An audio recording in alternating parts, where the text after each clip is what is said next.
السلام علیکم ورحمۃ اللہ وبرکاتہ۔ میں آیا صوفیہ ماسک کے اندر آ چکا ہوں اور آپ سب دیکھ سکتے ہیں کتنی ہسٹوریکل جگہ ہے یہ، اس کی اپنی ایک تاریخ ہے۔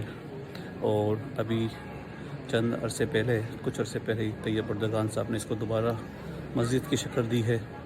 پہلے یہ چرچ تھا، اس کے بعد یہ میوزیم رہا ہے تقریباً 100 سال تک، اس سے بھی زیادہ۔ تو آئیے میں آپ لوگوں کو اس کا وزٹ کراتا ہوں۔ آیا صوفیہ مسجد کے اندر دیکھ سکتے ہیں آپ لوگ کتنا خوبصورت بنایا گیا ہے۔ اس کی ایک ایک چیز شاہکار ہے اور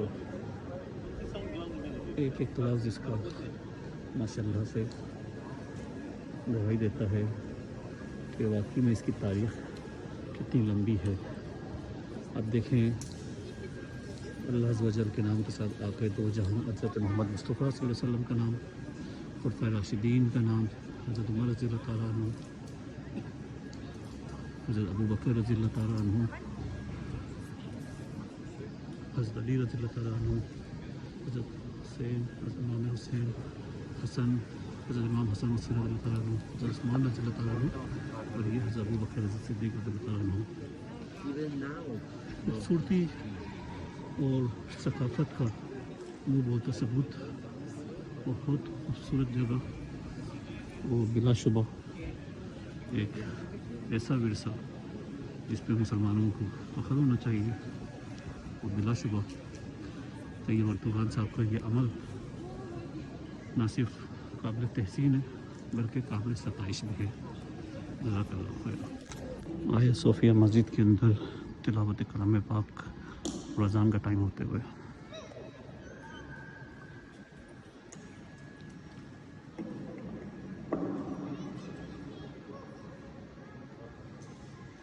والمحصنات من النساء إلا ما ملكت أيمانكم كتاب الله عليكم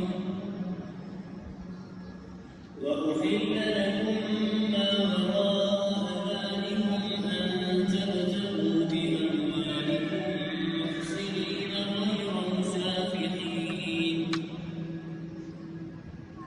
فما استمتعتم به منهن